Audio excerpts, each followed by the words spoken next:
All right, we back. Another episode of No Pump Fakes is here. So let's get started. Ahmad, one of your guys in the league just won NBA Players of the Week. The Eastern Conference we had Jimmy Butler, and on the Western Conference we had Rudy Gobert. So my question for you is, obviously talking about the Western Conference Player of the Week. Excuse me? You say one of my guys.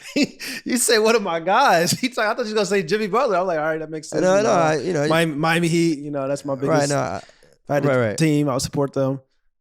So let me ask you something.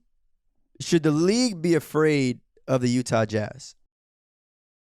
It's crazy you said that because I kind of want to spend this podcast talking about like biggest surprises, players, teams, biggest disappointment. So this is kind of like leads all into that. But Utah Jazz are a great regular season team. I expect them to be doing what they're doing right now. I expect them at the end of the regular season to be 1 or 2 in the standings. Everything you're seeing with the Utah Jazz is what I expect, what most people expect. Great regular season team. And Rudy Gobert winning Player of the Week, that's very impressive. I will say that. He's been on a kind of an offensive tear that I haven't really – I'm not going to lie to you. Like, it may be anonymously. We never may see Rudy Gobert win a Player of the Week again.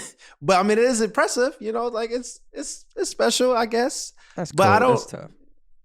Yeah, I don't know, man. I don't know. I just it's very rare that we'll start off any episode really talking about something like this. Rudy right. But we just we got to get the energy going.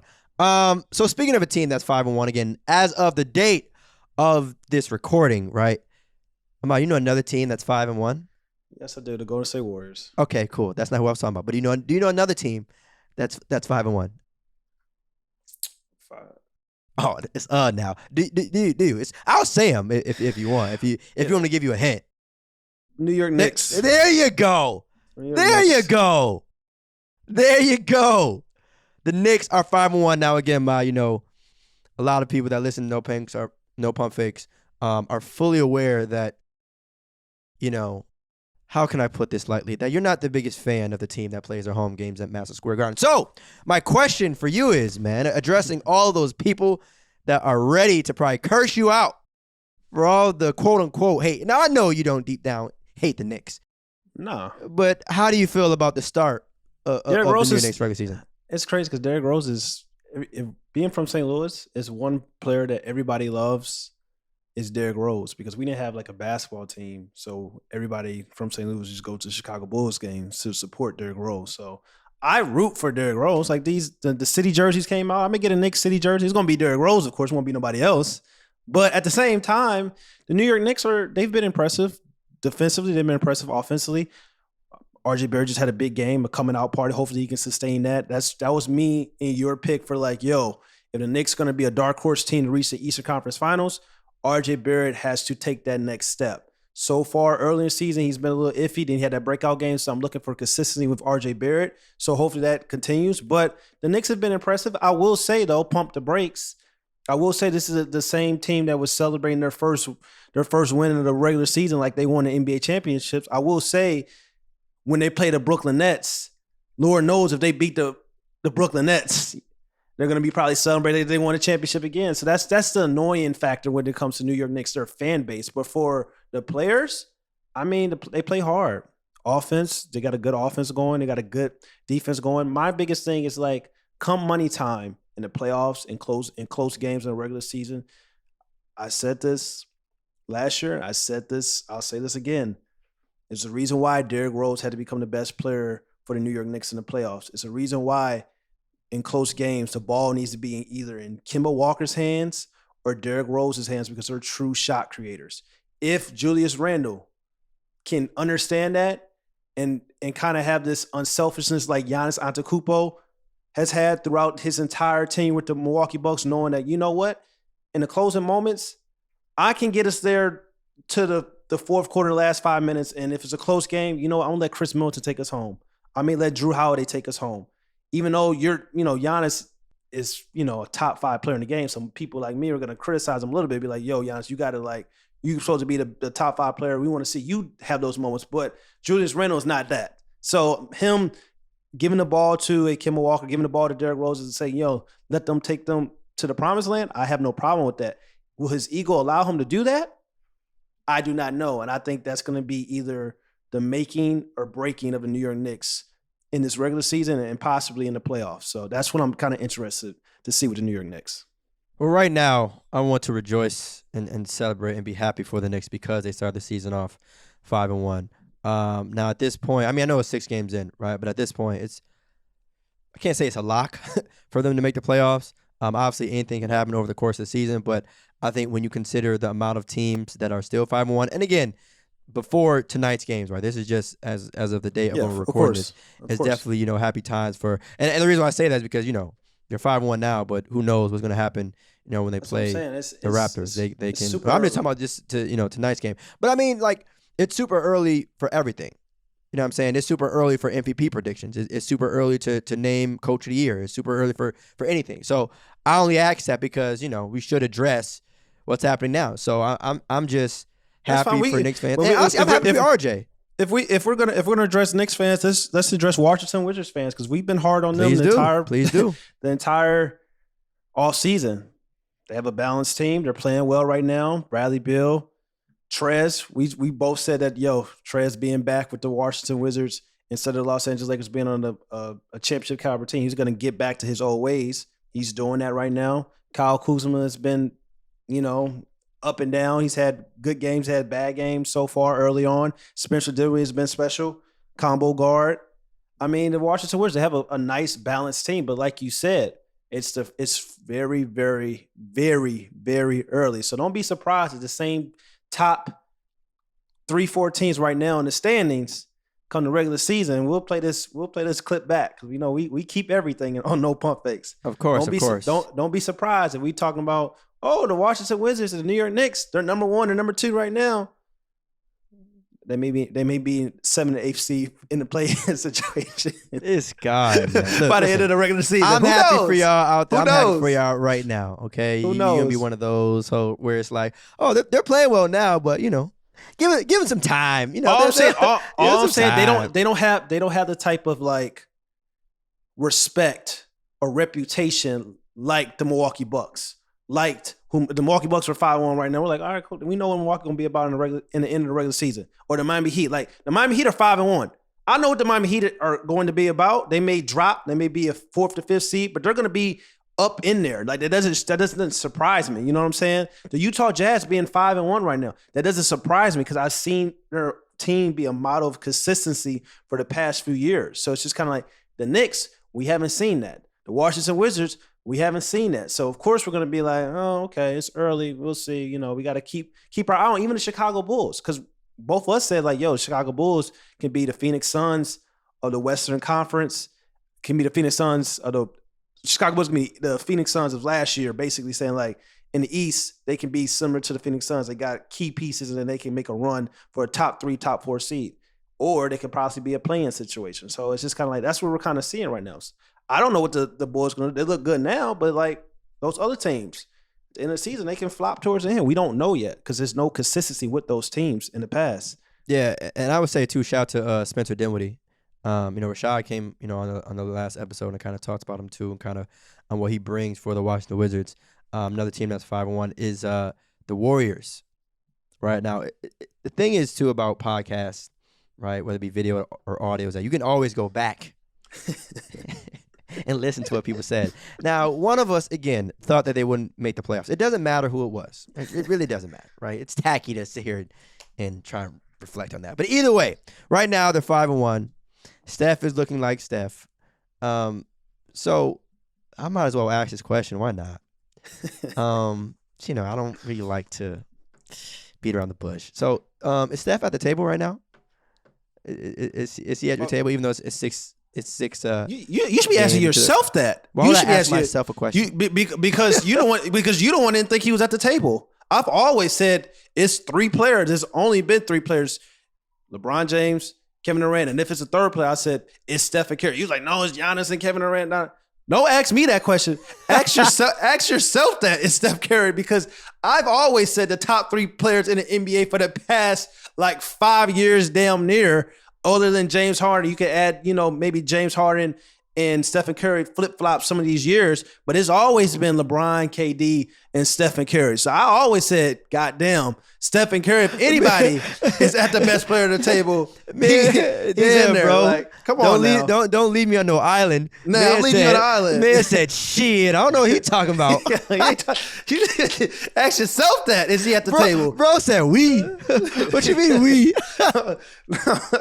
No. What you mean? How do you feel about Stephen Curry? Is he at the table? Can he be is he the best player in the world, or is he at that table with LeBron and Kevin Durant? Oh man. I still think it's those 3 guys: LeBron, KD, and Giannis. That's crazy. Only like it's just because of playoffs, bro. I mean, you like literally everything that you just mentioned. The Steph should be in there. I'm saying so. Everything that you just mentioned, right, was kind of built off is still too early. Now, Steph is obviously different because we know what he's done over the course, right, of these past years since he's been in the league. Consistency, yeah. Right. But even still, it's like, and I know he played well kind of in playing game stuff, but will this team do well come March, April, possibly May? Now, I'm not here to say yes or no to that, but as you just said, even if, there's teams that are starting out 5-1, that doesn't necessarily mean that percentage-wise they'll finish the season the same way. Of course. Definitely rooting for them. Yeah. But I don't know. Playoffs to me was what, because watch this. If I automatically move Steph into that convo, I think moving forward, it'll be so much easier to flip-flop guys, right? I'm not going to let 6 games in the regular season, the first 6 in the regular season, to cloud my, ranking. Not necessarily judgment, but my ranking of who's at the table. Your judgment is already clouded and your ranking is already clouded, because the fact that you have Giannis at the table with LeBron James and Kevin Durant and not Stephen Curry is laughable. Because we talk about consistency, just like we talked about the Utah Jazz and Milwaukee Bucks team-wise. They've been more consistent throughout the year, so them having a quick, early, hot start, it's like, okay, we can see them at the end of the regular season compared to the Knicks, the Bulls, and the Wizards, because we really don't know.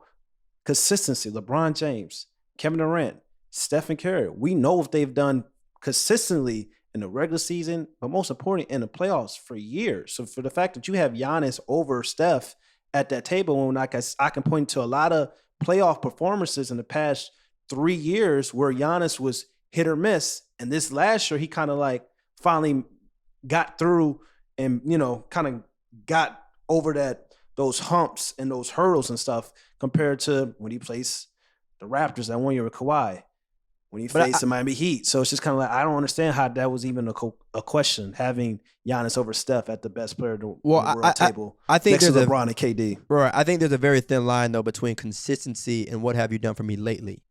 You feel me? That was the reason why I kind of threw Giannis in there, because, obviously those guys have been in the league longer, and resume-wise, they have him beat. But what have you done for me like right now? What have you done for me in the past year? And not to say that the last 365 automatically just wipes away what all these other gentlemen have done, but it also, to me, elevates Giannis. Listen, I don't even want to have this. No, but I know I'm saying, but to be honest, Theus, that's a dangerous game that you played, because like I said, it was cats saying that Tyler Hero shouldn't be traded for James Harden. But that cats were saying that Jamal Murray was Jamal Murray was a top 5 point guard in the league. So that's a dangerous game. You know what? And I'm very glad that you said cats and not Theus, because I would never say some garbage like that.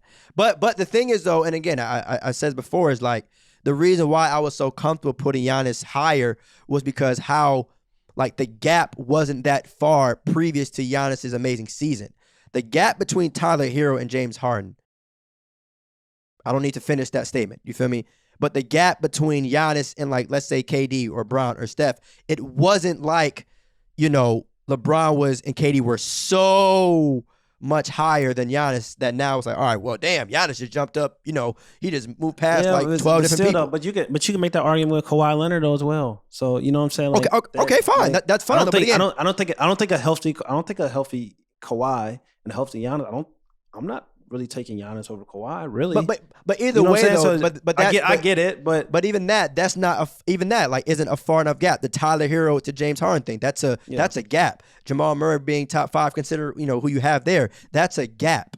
So it's like recency bias or not. That's and Jamal's cold, Tyler Hero's cold, but that's a pump the brakes. I just like to see a level of consistency for at least a couple years. Now, like I said, this year's going to tell a lot with the Milwaukee Bucks and Giannis Antetokounmpo. I keep saying that it's going to tell a lot. Was last year the Bucks fans hollering, everybody get hurt. Injuries don't matter. Injuries part of sports. You know what I'm saying? Like, we're going to see if everybody, knock on wood, is healthy. We're going to see what's really what. I can say I've seen what's really what with Steph. I've seen what's really what with LeBron. I can see what's really what with Kawhi. What's really what with KD. I can say that. You know what I'm saying? But it's early. Like you said, biggest surprise. But it's so interesting because over the last 3 years, like when it comes to those guys, like it just weird to look at what they've done over just these past 3 years. Yeah. And that to me is probably a conversation in a whole episode in itself. But I want to mention someone else too, James Harden. So, So how do you feel about these new foul calls? Like certain guys are, Yeah, I feel like it's a different era we're in right now. It's a different era we're in. I see a lot of people on Twitter cracking jokes and stuff like that. A lot of people never really play basketball. I hate to always go to that, but it's just kind of like, that's just the truth. So the people that's talking about like these foul calls that aren't getting called, a lot of these calls are fouls. But at the same time, it's just kind of like for James Harden's, the way he's been playing over the past few years, he's kind of conditioned himself to kind of like take advantage of the game in a way where it's like sometimes, James Harden, go get the layup. Why are you trying to get a foul? You got a clear layup. Why are you trying to get a foul? You know what I'm saying? Like you watch him like, no, James Harden, you don't have to like try to draw your defender. Stop on a dime and hit the pull up midi. Like it's open. They're giving you that. So it's just kind of like he has to get back to like kind of going back to that like kind of like OKC, and then he went to the Houston Rockets before Mike D'Antoni came, like where he was a legit 3-level scorer. He has to kind of get back to that. And I think it's going to happen. I think also James Harden is hurt, coming off a hamstring injury, didn't have a lot of time to like recover and stuff like that. Before it's like the foul situation, the NBA got to really figure out like, what can we, it has to be some type of balance. It can't be like this way where the players are really taking advantage and then where the refs are really just missing calls. You know what I'm saying? They got to find a balance. Right. And there's a huge difference in that. Like I know there's new rules, right? But some of the plays that I've seen were fouls. Yeah. Right. Whether they're initiating the contact is one thing, you can debate that. But some of them, call a spade a spade. Like if someone's getting hacked, you call that shit. Yeah. But it's funny. It's just funny to hear you mention the whole James Harden thing. He's still recovering, which I know. You feel me? But you mentioned the lovely app that apparently runs the world, Twitter. Some people feel like, yeah, you're recovering, but summertime was, Yeah. So, but that's what happens. So if you put yourself out there, like this is the world we live in. We live in a social media age. Like people see you with Lil Baby in Paris in Fashion Week. People are gonna be like, what's up? People are gonna question that. So it's just kind of like, no matter like these players had to have their lives and stuff like that. Nobody can say that he wasn't working out and doing and rehabbing and stuff like that. You have to have a life, but it's just like those are things that are gonna kind of like people are gonna point to. And it is what it is. It's kind of like, and that really is the sad part, because I mean, like, we're not with James Harden 24/7. Nobody is exactly. Right? But so like one picture or like one video of him being with Lil Baby does not mean he was not like working out or in the lab. Now again, obviously, we know how this media stuff works. People want to use one flick, one video, whatever, and just run with it. But to me, I mean, again, I think the theme of this episode has been it's still early. Still early. We know what these high level guys do when it matters. Mm-hmm. It's still early. Give James Harden time. Who knows what's going to happen? Hopefully Kyrie Irving comes back. Even if Kyrie Irving doesn't come back, damn, I almost forgot. The expectations. The expectations of me are still the same. I'm not going to let them off the hook. Like, please don't. You have Kevin Durant. You have James Harden. James Harden, get in shape. Do what you got to do. You know what I'm saying? Like, figure it out. The fouls. Figure it out. You're too good not. He's too good not to. So I'm not really worried about that. But it's just at the same time, it's just kind of like, I know what casuals and people that really been waiting on this moment are going to do, and kind of like, they already don't like James Harden. So it's just kind of like to see him struggle, to see him playing off an injury. These are the same people that was talking about last year when I said, you know what? If you flip the script, why are people saying that the Brooklyn Nets should beat the Milwaukee Bucks when James Harden is on a hamstring injury, playing in one leg? And I said, if you flip the script and you put Kevin Durant on the Milwaukee Bucks and Giannis Antetokounmpo on the Brooklyn Nets with an injured James Harden, nobody's going to be saying that Giannis should do that. But it's just like, it's so much hatred against the Brooklyn Nets because they hate KD because of Golden State Warriors situation. They hate Kyrie because of everything Kyrie stands for. They hate James Harden because James Harden, they say he's a flopper. He's manipulating rules. So it's just like, they hate the Brooklyn Nets so much. It's just like, that's why when people see the Brooklyn Nets struggle or James Harden struggle, you know what it is. So that plays a huge factor. I mean, the Brooklyn Nets are definitely the villains of the league. I mean, that's just kind of how it is. Like, and you can make the case and say like obviously they didn't choose quote unquote to be the villains, but when you link up three superstars like that, naturally there's going to be a crowd out there that is rooting against you, whether you like it or not. Like, and I'm sure Kevin knew that when he really joined the Warriors. You know, it's like but you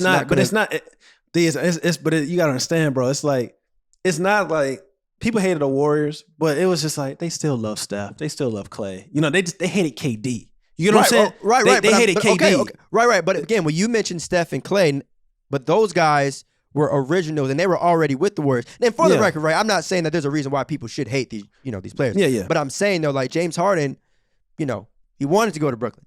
Kevin Durant, same with Kyrie. Like these were situations where Kyrie went there in free agency though, and he recruited. That's my Kevin point. Durant, they wanted to go. They left a situation.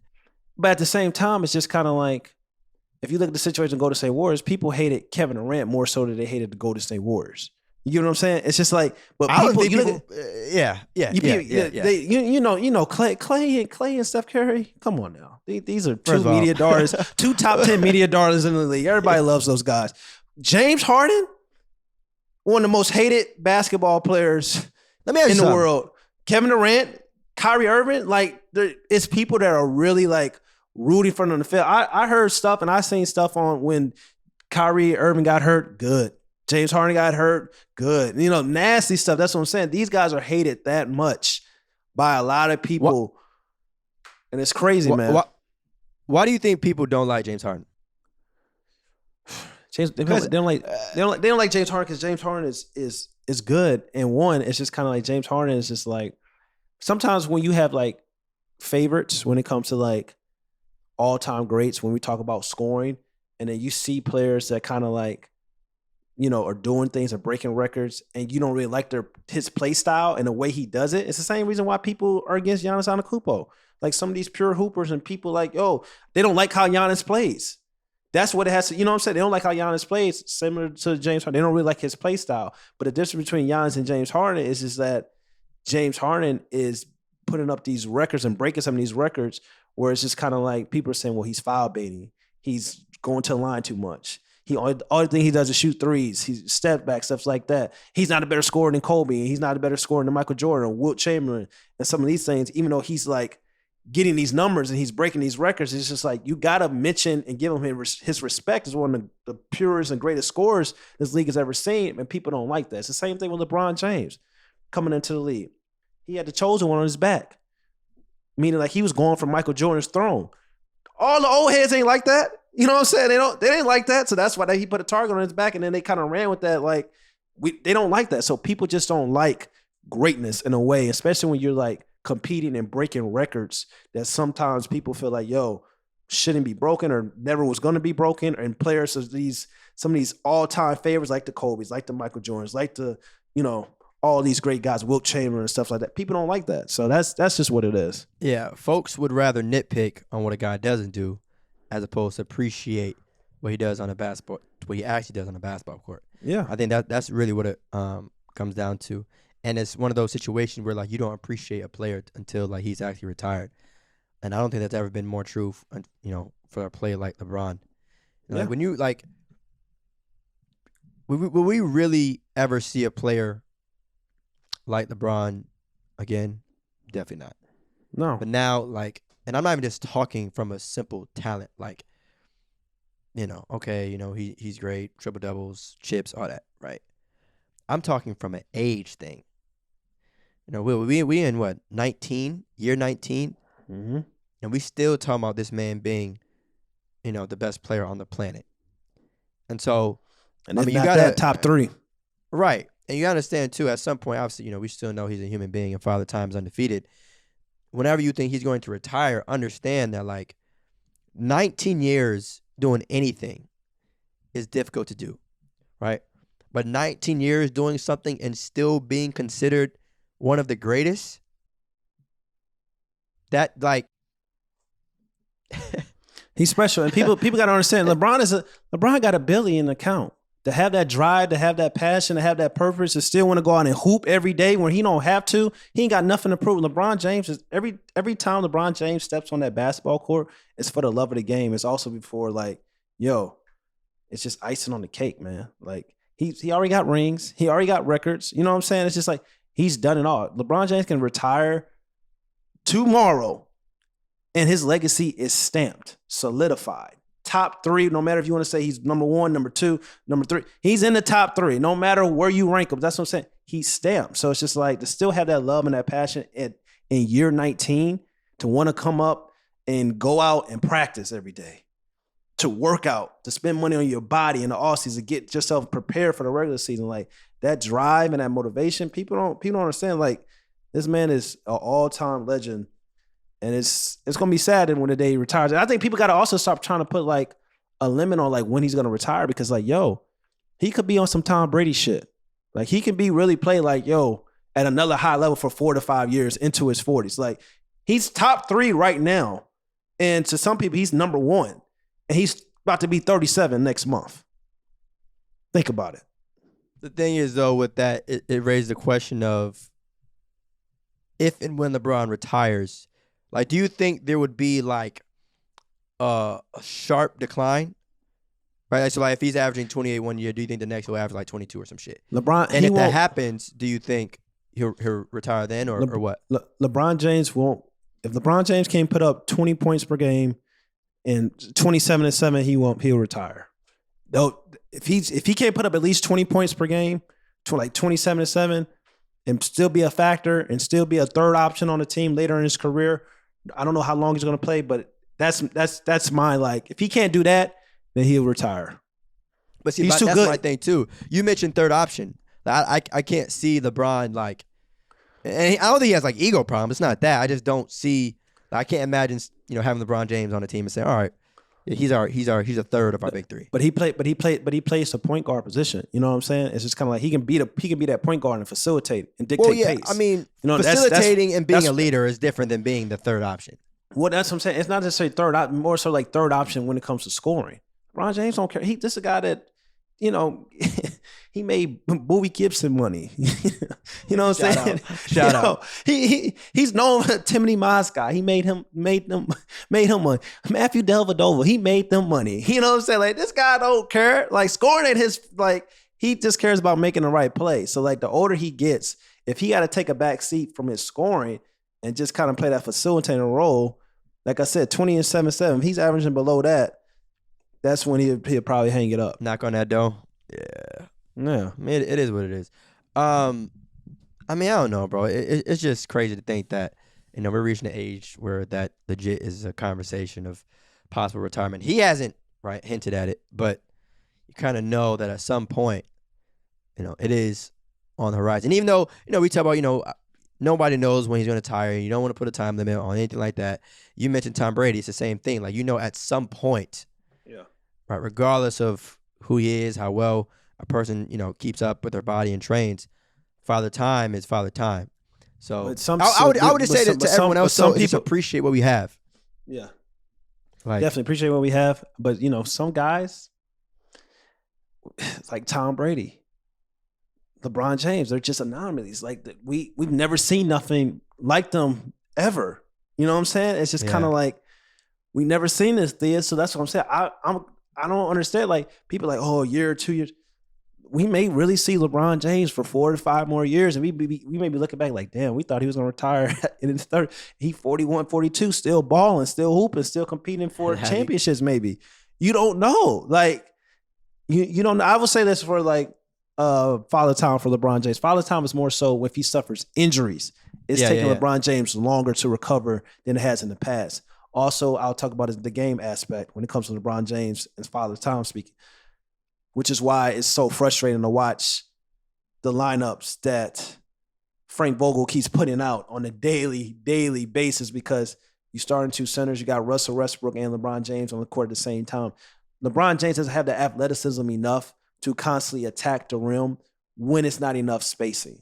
This is not peak LeBron James in Miami. It's not LeBron James on his second tenure with the Cleveland Cavaliers. It's not early LeBron James. He can't constantly get to the rim where like it's just clogged up. That's why we see him taking more and more long threes. You know what I'm saying? So it's just kind of like, it's part of that. It's like people say, well, he's chasing Kareem Abdul-Jabbar's scoring record. He knows that threes count more than twos. LeBron James can average 18 points for the next 2 years. He's going to catch that record. That's not what it is. It's more so about like he can't attack a clogged paint like he used to do anymore. And that's kind of part of Father Time. Because before, it didn't matter it didn't matter if you had three centers in there. LeBron James getting to the rim.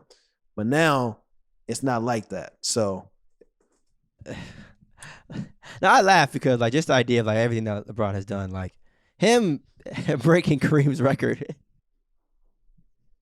It's gonna be a lot of people very uncomfortable when that day happens. Yeah, a lot of like way more people than like I think folks really realize, because the Jordan conversations, they gonna always exist, but there is a crowd out there. I think we talked about with Perk that believe that Kareem is the best player of all time. We go back and forth on Bron, Mike, even Kobe, but Kareem has a legitimate case. To be very, very clear, Kareem has a case to be the best player of all time. So to know that LeBron would kind of pass him in that regard of overall points and scoring, which you can make the case that's not even like LeBron's best trait or attribute as a basketball player, is wild. Like we talked about 3-level scores and whatnot. Mm-hmm. And people were like, LeBron isn't that great of a shooter. LeBron, what I'm saying, he's more dominant and near the basket, mid range. When you kind of look like, where LeBron ranks like all time in threes, it's actually like, and again, that doesn't necessarily mean he's no. But shooter. Talk about it. Yeah, talk about it. But that just shows play the style. Longevity. Yeah, the play style. They don't like his play style. They don't like because he ain't tween, step back, hitting threes. But LeBron James. But now, he's doing that a lot more now. He wasn't always doing that because he didn't have to. Yeah. Like, Heat era Bron, Cleveland era Bron, it was more like, all right, I'm gonna get to the basket. You can try and stop me if you want. I mean, by all means. That second stint with the Cleveland Cavaliers and with the Los Angeles Lakers, that's when he's really started working on his 3-point shot and taking more threes, because it just had like LeBron James knows his body. He knows he's not going to be able to drive. That's why you had some of these media correspondents and be like, how come he just isn't dunking all the time? Do you know how much energy it takes to get to the rim and dunk the basketball? Like people look at Giannis Antetokounmpo and they say, I make jokes or whatever, say halfback drive, he's just going straight to dunk it. But to be honest, like Giannis only really dunk it like 2 or 3 times a game, maybe. Well, also Giannis is 26. Yeah, I'm just saying, but it's just like even I'm just saying, but even like, and that's what I'm saying, he's only dunking like 2 or 3 times a game. Like people always be saying like, yo, just dunk it, like get to the rim, like it's a lot of energy when it requires you to dunk the basketball and get to the rim constantly put so much pressure on the defense by getting to the rim and stuff like that. And at the age of LeBron James about to be 37 years old, he's not doing that. But you know what though, Amar? What you're saying would ultimately mean people would have to look in the mirror and admit that LeBron James is really like that. And people don't like giving flowers. People don't like admitting that, oh shit, like what he's doing is actually amazing. It's not really normal. We'll probably never see this again. People don't like doing that. They you would rather hate, you'd rather talk shit, you'd rather laugh, you know what it is? People would there's a lot of patient people in the basketball community. And what I mean by that, there's a lot of folks that are waiting for failure. Folks have probably been waiting long as hell to see James Harden have to deal with these foul calls. Folks have probably been waiting long as hell to see Steph have to play without Clay and Kevin Durant. Like, folks have probably been waiting for a Dame to really, still have these issues with Portland. And so it's like, it kind of sucks. But I guess that's them last two, and then Steph and Dame is like, I don't know. No. Favorite. Bro, Yeah. even though like you want to say that Steph's a media darling, trust. And Dame. There are a lot of people, bro, Yeah. that don't like these players. Don't think true. that it is a 100% to 0 kind of thing. There are people that like cannot stand it. Like just Definitely. especially too when we talk about the system that guys have been drafted to, right? Some people feel like it's lull. Oh, well, if he was somewhere else, he wouldn't be this successful. That's what some people would rather say. That's true. That's true. You know what I'm saying? I think he's actually for a basketball standpoint, sometimes you like to see players like, because you see my issue is like when people talk about LeBron James, they talk about, oh, he's this in the finals. And you look on his team and then his team's like, yo, look at his team. But then you look at this one player, it's like, yo, if you swap things, you swap this shit around, it ain't like that. This player not gonna do this. So I think that's when it comes to like people are like, yo, I want to see what Steph Curry can do without Klay Thompson and this person, stuff like that. Because people compare them to like LeBron and stuff like LeBron does this and does that. But it's just like, well, your favorite player really can't do that. But it is people that just purely hatred that want to see these guys struggle and fail, like you definitely said. So I definitely agree with that. And again, shout out to Ahmad too. I mean, Rashad too, because he talked about, comparing apples and oranges. Like not all players are the same. But before we dive into cap or no cap, I have a request for the lovely listeners of No Pump Fakes. Go smash the 5-star rating on podcast if you're listening on Apple Pods. Okay. Spotify. We are on Facebook as well, y'all. It's crazy. We got podcasts on Facebook. Shout out to the Facebook listeners. Special invite. Shout out to y'all, man. Shout out to y'all, man. Shout out to everyone that listens to us on YouTube. You already know the subscribe, like, and comment. But I just want to say shout out to the people on Facebook and Apple and Spotify. Smash the hell out that 5-star rating. Let's get it going. So yeah, cap or no cap? What's up? It's my turn. My man's doubled up on the last week. It's crazy though, things because I posted on my Instagram and it was people that was favoring like SGA could be a top 10 player in 2 years. I said, wow, who the hell is following me? I said, who the hell is following me? Must be that's your tribe, brother. That's your crazy. Tribe. That's your tribe. All right, what player we want to talk about? Cap or no cap? Ooh, I don't want to talk about Devin Booker. I want to talk about someone from the Orlando Magic. Oh yeah, damn! I kind of asked this question with a different player, but all right, I'm with this. Yeah, cap or no cap? Evan Mobley will win a Defensive Player of the Year award before he retires. Man, Evan Mobley. I like to say relevant. Evan Mobley's special. He has the potential. He has the potential to be able to guard 1 through 5 on the basketball court someday and rim protect. I hope so because he already has shown me more in the perimeter than Rudy Gobert has shown me his entire NBA career when it comes to guarding on the perimeter defensively. So, and this is just his 6 games. So I hope so. I believe so. Rudy, no cap. If you ever listen to this podcast, man, we want you on the show, Rudy. No cap. No cap. We want you on the show, Rudy. No cap. No, I'm just saying, bro. I'll just keep it real because I always say I said that jokingly, but it's truth behind what I'm. Did it? It's truth behind what I'm. No matter how I said it, it's truth behind what I'm saying. The most important aspect in defense is actually guarding, and if you are a big man that can actually guard and guard guards on the perimeter as well and rim protect, that means you are special. That means you're a defensive bully. That means you're kind of like in this elite group that doesn't really like Ben Simmons, Anthony Davis, Draymond Green, Giannis here and there, here and there. But like you're in a special group where you can guard 1 through 5 defensively. And Evan Mobley has that potential. As being able Claxton in Brooklyn. Shout out that boy, young boy in Claxton. Yeah. He has that potential as well. But Evan Mobley, no cap. I think Evan Mobley can definitely win a Defensive Player of the Year award before his career is over with. All right. Shout out again to everyone that listens to the show. We definitely rock with y'all. And the reason why I said it is because I saw someone comment on your Instagram about like Giannis got scored on it by somebody, and they was like, "You be so quick to show when Giannis gets scored on." Bro, people know, bro. Giannis and the Knicks, bro. You're not safe in Madison Square Garden, and you probably can't step foot in the Milwaukee. I only talk about. It's crazy because I talk about. It's crazy because we had people be in my DMs. They talk about this. Like, I've given Giannis credit, but I also only thing I talk about Giannis, I don't talk about I think he's an amazing human being. I talk about players' games. That's everybody. Everybody. It's just kind of like, and the reason why I talk about players' game, because that's is needed in this sports media landscape, talking about hoop.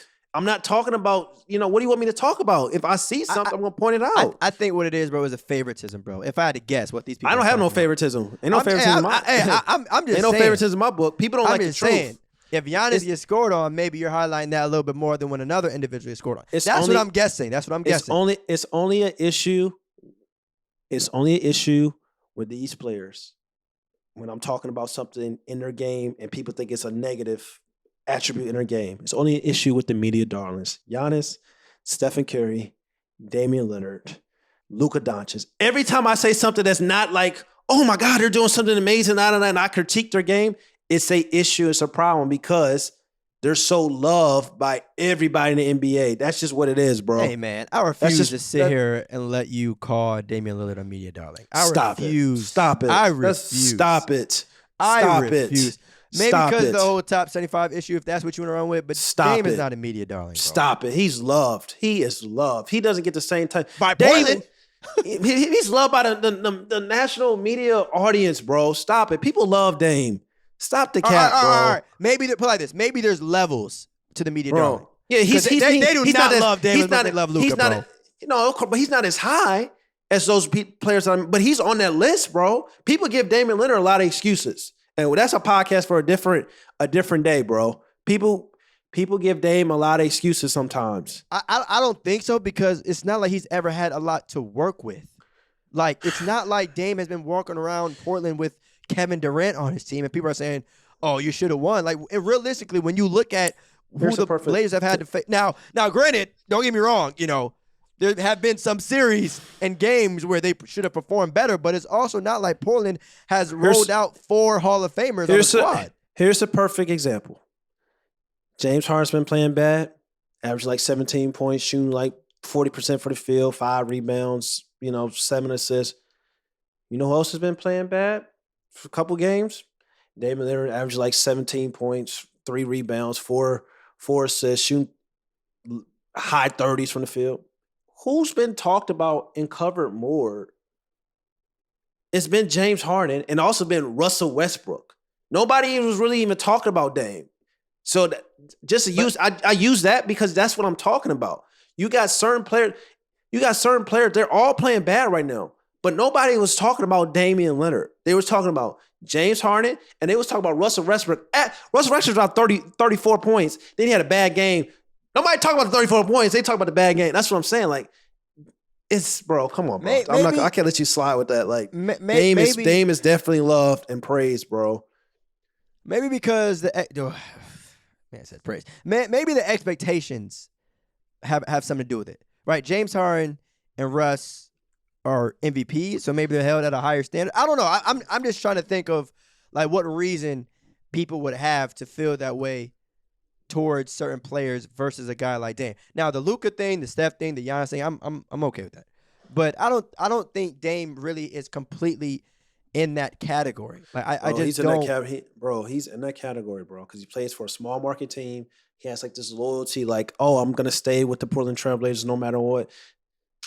Damian Lillard damn near asked for to be out of Portland and was going back and forth this entire summer. Nobody would really talk about it. He would have, they was killing James Harden when he was in this limbo stage. Like, I don't know if I want to be in Houston. I kind of want to be in Houston. I'm still playing. He was going out dropping 30 and 12 with the Houston Rockets and was still playing. He was still in this limbo stage. Dame did that the entire offseason. People was just like, well, he has a point. He should get out.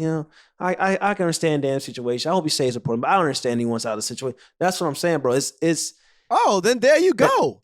That's probably what it is. The loyalty thing. The fact that he stayed. Now, I don't think he should have stayed. He should have pieced the hell out. But, I mean, maybe that's why people are so, Now, I just realized, all the guys that you just named, media darlings, have stuck with one franchise. All the gentlemen you just named that you feel are in that category that the media loves have been with one franchise their entire career. So maybe, just maybe that is a reason why they are a little bit more loved than other guys. I'm not saying that it's a legitimate reason. I'm not saying that should be a good enough excuse to say, all right, let's ain't a show good this enough guy excuse more because that attention. ain't the only But it's a media fact, darling. though. It's a fact. Those guys I mentioned, but it's media darlings that I haven't mentioned that has Name two. I can name one off the top of my head. That's Jimmy Butler. Jimmy Butler is loved. Jimmy Butler was basically damn near terrorizing his teammates with the Minnesota Timberwolves, and they was like, you know what? We agree with what Jimmy Butler doing. Like we agree him calling out cats and stuff like that. Like we like that energy. We like that. Being a competitor. Give me a break. That's true. But if that was somebody else, bro, if that was LeBron doing that shit, if that was, come on, bro, James Harden doing that shit, people would be like, yo, this guy's a teammate kid. Look at Kobe Bryant. Kobe Bryant used to do the same exact shit times 2. And they talked about Kobe Bryant was like, yo, Kobe Bryant's a terrible teammate. We heard that his entire career, bro. People don't want to play with Kobe Bryant. He's hard to work with. He's difficult. Realist. Okay, that's why he was a realist. He embraced that shit. But I just use that as an example to say with Jimmy Butler, it's not like that. So that's what I'm saying. I just gave you a player. I gave you a player. Okay, fine. I gave you a player. I gave you a player. I gave you a player. You said it's all on the same team. I don't know how we got. Leave it up to you to get stuck on this because you know what? You love media darlings. So that's leave it up to you to go to a cap or no cap. I can't even talk about Evan Mobley. You got to bring up Damian Lillard and talk about Luka Doncic, Stephen Curry, and Giannis. You love these guys. You love them. You love them. No, it's not that I love media darlings. It's just that I don't want folks to get so comfortable and act like, oh, the media's hyping this guy up. That's why, he's selected to an All-Star game. Or that's why. No, that's not the case. Likability matters. I don't know how the hell we went. All right. But yeah, I'm out. Give the people your Instagram one more time so they can if they want to comment. I'm dead. I need my damn Twitter back. A-Kiss NBA's Instagram. I need my damn Twitter back as well. All right, y'all. Get active. No pump fakes. We out. Peace.